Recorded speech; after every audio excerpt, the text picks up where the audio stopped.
Hello everyone, welcome to Prakshi classes. Today we are going to start a new video on the subject business maths. इस business maths के अंदर अभी तक आपने मेरे साथ जो टॉपिक सीखा है डिफरेंशिएशन में अभी तक आपने ऑर्डिनरी डेरिवेटिव निकालना सीखा है, जहां आपके पास क्वेश्चन आता था find the derivative of this function. तो आपने अभी तक वो सीखा है जिसमें आप derivative of a constant number भी निकालते थे, डेरिवेटिव ऑफ अ फंक्शन निकालते थे, derivative of a function of दो फंक्शंस जब वो मल्टीप्लाइड फॉर्म में भी है या वो डिवाइडेड फॉर्म में भी है। तो ये सब आपका ऑर्डिनरी डेरिवेटिव का टॉपिक है। आज का जो वीडियो रहेगा वो टॉपिक क्या रहेगा? Partial derivative. आज हम पार्शियल डेरिवेटिव पे बात करेंगे। And this video is beneficial for all the BCom students and as well as for the BBA students, क्योंकि ये डिफरेंशिएशन एक ऐसा टॉपिक है जो BCom कोर्स में भी अवेलेबल है एज वेल एज BBA में भी। तो आपको इस पूरे वीडियो को ध्यान से समझना है। आज की इस वीडियो में मैं सिर्फ आपको पार्शियल डेरिवेटिव का मीनिंग बताऊंगी कि ऑर्डिनरी डेरिवेटिव और पार्शियल डेरिवेटिव में फ़र्क क्या है और आपका जो फ़र्क है ना उसको कैसे प्रेजेंट करते हैं, आज हम वो सीखेंगे। इसका जो नेक्स्ट पार्ट नंबर 2 होगा उसमें हम सीखेंगे कि प्रैक्टिकल क्वेश्चन कैसे करना है। पर इसके लिए पार्शियल डेरिवेटिव बेसिक कहानी क्या है कि रिप्रेजेंटेशन अलग होती है पर है ये डेरिवेटिव ही। तो अगर आपको किसी भी फंक्शन का डेरिवेटिव निकालने आता होगा तभी आप पार्शियल डेरिवेटिव कर सकते हैं, ये ध्यान रखिएगा। इसलिए इस वीडियो को समझने से पहले आपको पता होना चाहिए कि डिफरेंशिएशन क्या होता है, डिफरेंशिएशन के रूल्स क्या है। दैट इज़ फॉर एग्जांपल अगर आपके पास एक कांस्टेंट नंबर आ जाए तो उसका डिफरेंशिएशन कैसे निकालते हैं, अगर आपके पास दो फंक्शंस आ जाए अगर वो मल्टीप्लाइड में तो उसका डिफरेंशिएशन कैसे निकालते हैं, ये सब आपको पता होना चाहिए। तो चलिए स्टार्ट करते हैं वीडियो के साथ। वीडियो को स्टार्ट करने से पहले you all have to subscribe my channel Prakshi classes so that आप किसी भी वीडियो को मिस ना कर सकें एंड टाइमली आपके पास नोटिफिकेशन आ जाए। तो चलिए let's get start. Partial derivative and this will be our video number part number 1, जिसमें हम सिर्फ पार्शियल डेरिवेटिव का बेसिक कंसेप्ट सीखेंगे। Till now you know we find the derivative of y with respect to x। ये w dot r dot t जो लिखा है इसको बोलते हैं with respect to x। अगर आपसे बोला जाए कि y एक फंक्शन है और y को डेरिवेट करना है किसके रिस्पेक्ट में? x के रिस्पेक्ट में। तो आप उसको कैसे डेरिवेट करते थे, क्या लिखते थे? dy upon dx। That means y किसका फंक्शन है? x का। अगर ऐसे लिखे ना y फंक्शन है किसका? x का, तो इसका मतलब y डिपेंड कर रहा है x पे, तो y आपका इंडिपेंडेंट वेरिएबल होगा और x आपका इंडिपेंडेंट वेरिएबल होगा। तो जो डिपेंडेंट वेरिएबल होता है उसका डेरिवेटिव निकालते हैं और जो इंडिपेंडेंट वेरिएबल होता है उसके रिस्पेक्ट में डेरिवेटिव निकाला जाता है। मैंने क्या बोला? y किसका फंक्शन है? x का, तो y डिपेंडेंट है और x इंडिपेंडेंट है। डिपेंडेंट वेरिएबल का डेरिवेटिव निकाला जाता है किसके रिस्पेक्ट में? इंडिपेंडेंट वेरिएबल के, दैट इज x के रिस्पेक्ट। तो हम क्या लिखते हैं? dy upon dx। जहां भी आपको dy अपॉन dx दिखा तो इसको बोलते हैं ऑर्डिनरी डेरिवेटिव। बट मान लो अगर मुझे एक फंक्शन दिया हुआ है वो दो या दो से ज़्यादा वेरिएबल्स में लिखा हुआ है, तो उस केस में हम क्या यूज़ करते हैं? We can use partial derivative also as well as we can use ordinary derivative. तो फिर हमें फ़र्क कैसे पता चलेगा? अगर एक फंक्शन है उसको रिप्रेजेंट किया गया दो या दो से ज़्यादा वेरिएबल्स में।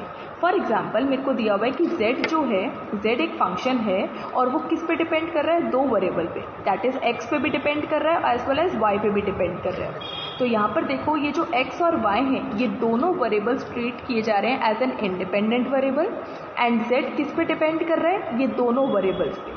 तो पहला केस क्या है? जब एक फंक्शन दो वेरिएबल्स के फॉर्म में लिखा जाता है तो वो फंक्शन डिपेंडेंट वेरिएबल होता है और वो किस पे डिपेंड कर रहा है? जो साथ में उसके लिखे हुए, that is x and y।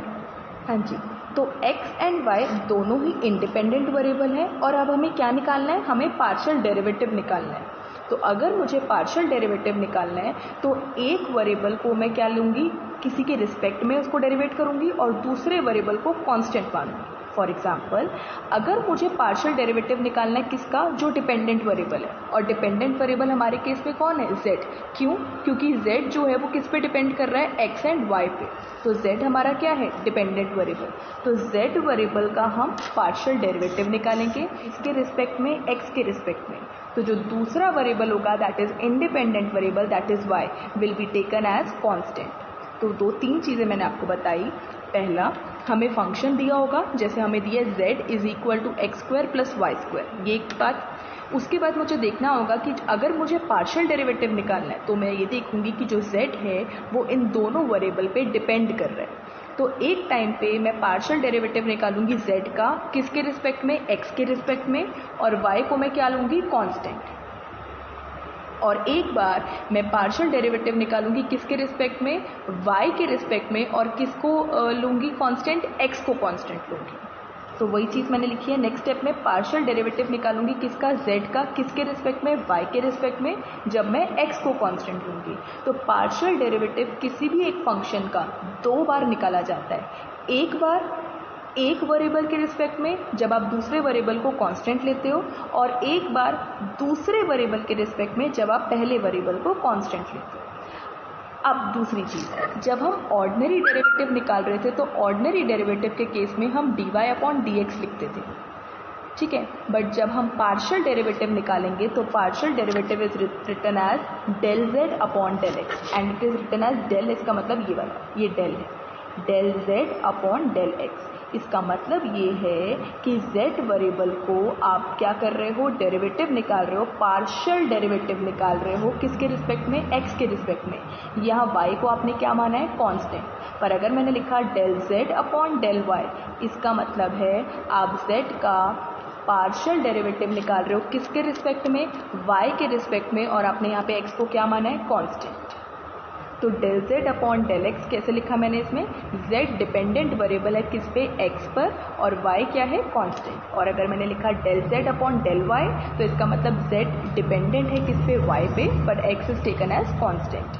तो अब अगर किसी भी फंक्शन का मुझे पार्शियल डेरिवेटिव निकालना है तो 2 पार्शियल डेरिवेटिव निकलते हैं। कैसे, पहला एक वेरिएबल के रिस्पेक्ट में, और दूसरा दूसरे वेरिएबल के रिस्पेक्ट में। तो अभी मेरे को क्या गिवन है, function z is equal to x square plus y square. अगर आपको पार्शियल डेरिवेटिव निकालना है तो आप ये अज्यूम करके चलेंगे कि दोनों वेरिएबल्स जो इक्वल्स टू के इस तरफ लिखे हैं they are called as independent variable, और अगर वो दोनों इंडिपेंडेंट वेरिएबल्स हैं तो हमेशा पार्शियल डेरिवेटिव ही निकलेगा। तो x square plus y square. तो अब यहाँ पे आप z का पार्शियल डेरिवेटिव निकालोगे एक बार विद रिस्पेक्ट टू x, और एक बार पार्शियल डेरिवेटिव निकालोगे विद रिस्पेक्ट टू y। तो del z upon del X, और एक बार del z upon del Y. अब एक चीज़ का ध्यान रखना है आपको, z is equal to x square plus का वाई स्क्वायर। अगर मुझे z का पार्शियल डेरिवेटिव लेना है del z upon del Y, del X sorry, is equal to, अगर मैं del z upon del x लिख रही हूँ, इसका मतलब मैं z को डेरिवेट कर रही हूँ किसके रिस्पेक्ट में, x के रिस्पेक्ट में। उस टाइम पे मेरे लिए y क्या है, कांस्टेंट, और आपको पता है कांस्टेंट का डेरिवेटिव इज 0। तो x स्क्वायर का डेरिवेटिव x की पावर n, आपने डेरिवेटिव ऑलरेडी पढ़ रखे हैं, आपको जब तक डेरिवेटिव नहीं आएंगे आप पार्शियल डेरिवेटिव नहीं सीख सकते। तो यहाँ पर x स्क्वायर का डेरिवेटिव क्या होता है, 2x। y स्क्वायर का derivative is 0, y because y हमारे लिए क्या है, एक कांस्टेंट नंबर, कांस्टेंट नंबर मान लो 8 का डेरिवेटिव इज 0, तो y स्क्वायर का डेरिवेटिव इज 0, तो आंसर इज 2x। सेम, अगर मैं del z upon del y निकाल रही हूँ, दैट मीन्स मैं z को डेरिवेट कर रही हूँ किसके रिस्पेक्ट में, y के रिस्पेक्ट में। तो मैं यहाँ पे x को क्या मानूंगी, कांस्टेंट।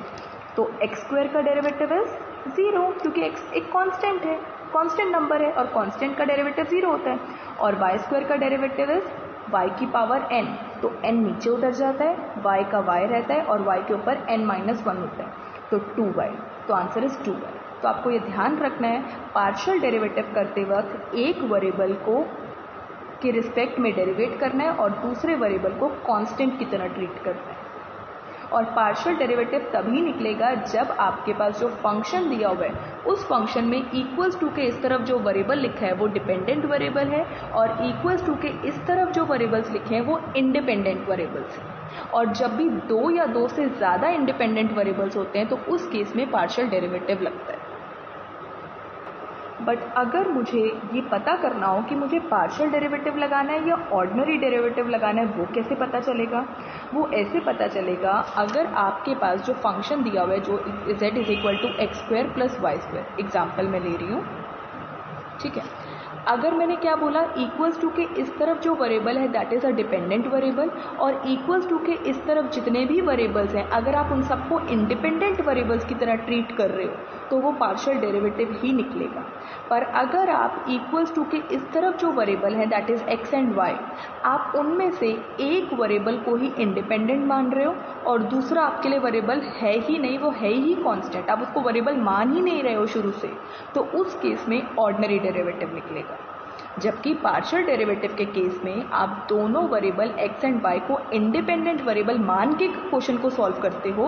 बाद में आने के बाद जब आप z को डेरिवेट करते हो x के रिस्पेक्ट में, तब आप y को थोड़ी देर के लिए कांस्टेंट मान लेते हो। जब आप z को डेरिवेट करते हो y के रिस्पेक्ट में तो आप x को थोड़ी देर के लिए कांस्टेंट मान लेते हो।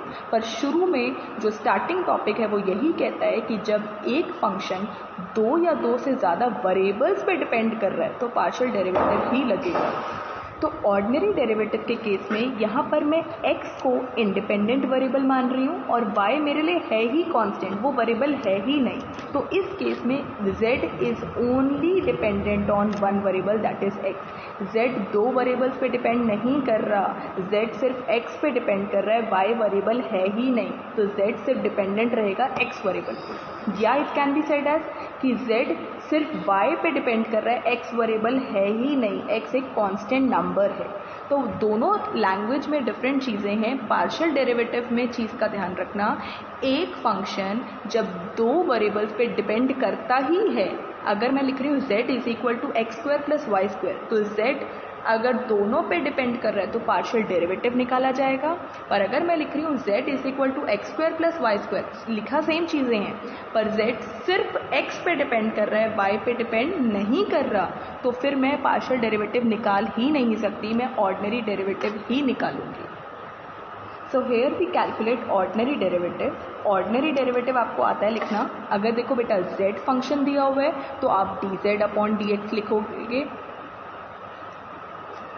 अगर आपको z को डेरिवेट करना है y के रिस्पेक्ट में तो आप dz अपॉन dy लिखोगे। वो डिपेंड करेगा आप किसके रिस्पेक्ट में डेरिवेट करना चाहते हो। तो अगर ध्यान से देखना, दोनों चीज़ में फ़र्क बता रही हूँ। अगर del z upon del x लिखा हुआ है और अगर dz अपॉन dx लिखा हुआ है तो दोनों में फ़र्क क्या है?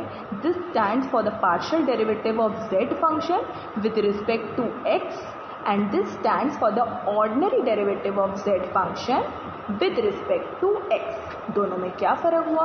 इस केस में बेटा z जो है वो सिर्फ x पे डिपेंड नहीं कर रहा, वो किसी और दूसरे वेरिएबल पे भी डिपेंड कर रहा होगा क्योंकि पार्शियल डेरिवेटिव है। पर इस केस में बेटा z is only dependent on x variable, कोई और वेरिएबल है ही नहीं उसकी लाइफ में। पॉइंट क्लियर हुआ? तो z is equal to x² plus y² है। z को डेरिवेट करना है किसके रिस्पेक्ट में? x के रिस्पेक्ट में। तो हम कैसे लिखते हैं? dz upon dx is equal to x² का डेरिवेटिव इज 2x।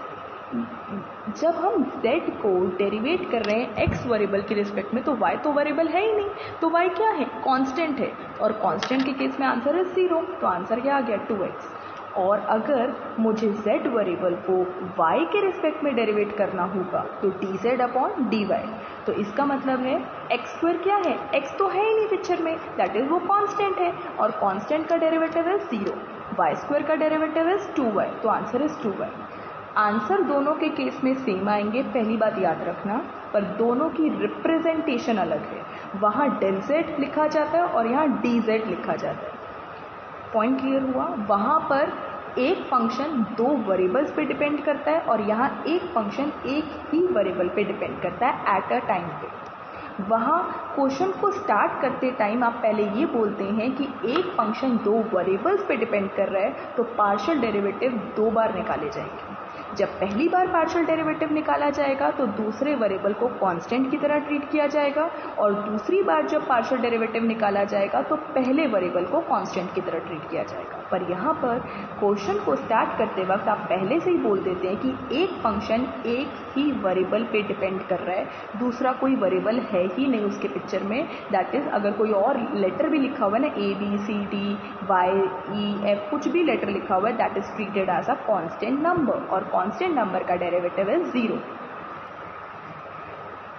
अब वही चीज़ बेटा दोनों में डिफरेंस क्या है? दोनों में यही डिफरेंस है लिखने का तरीका। अगर मैं लिख रही हूँ del z by del x, that is del z upon del x, तो इसका मतलब जो z वेरिएबल है is dependent on x variable तो है, पर उसके साथ वो किसी और वेरिएबल के साथ भी डिपेंड कर रहा है, that is z function is dependent on 2 variables. पर अगर मैं लिख रही हूँ dy upon dx, that is यहाँ पर ऊपर y वेरिएबल जो है वो सिर्फ डिपेंड कर रहा है ओनली ऑन x, उसकी लाइफ में और कोई वेरिएबल है ही नहीं पिक्चर में। अगर मैं लिख रही हूँ dz by dx, that is dz upon में dx, तो z variable is only dependent on x variable, उसकी लाइफ में और कोई वेरिएबल है ही नहीं। So with this we come up with the ending section. आज की इस वीडियो में हमने सिर्फ पार्शियल डेरिवेटिव और ऑर्डिनरी डेरिवेटिव का बेसिक कंसेप्ट समझा और दोनों में डिफरेंस क्या होता है वो समझा। इसके नेक्स्ट पार्ट नंबर 2 की वीडियो में हम पार्शियल डेरिवेटिव के प्रैक्टिकल क्वेश्चंस को सॉल्व करेंगे। So wait for the next part video till you complete the differentiation topic, so that आपका डिफरेंशिएशन पार्ट क्लियर हो, तभी आप पार्शियल डेरिवेटिव के टॉपिक पे आ पाएंगे। और पार्शियल डेरिवेटिव का बेसिक पार्ट कंप्लीट करके रखिएगा, जो आज मैंने समझाया कि पार्शियल डेरिवेटिव में हम रिप्रेजेंटेशन कैसे करते हैं और पार्शियल डेरिवेटिव में हम लिखते क्या हैं और क्या होता है ऑर्डिनरी डेरिवेटिव और पार्शियल डेरिवेटिव में difference. So thank you so much for watching this video and मुझे लगता है जितना भी मैंने समझाया हो आपको क्लियर हुआ हो वीडियो। अगर फिर भी आपको कोई डाउट आता है आप मुझे कमेंट सेक्शन में बता सकते हैं, कोई भी प्रॉब्लम आती है तो मैं आपका प्रॉब्लम रिजॉल्व करने की पूरी कोशिश करूँगी, ठीक है। So thank you so much and don't forget to subscribe my channel Prakshi classes, so that आप किसी भी वीडियो को मिस ना कर सकें, and I will be uploading the next part video as soon as possible.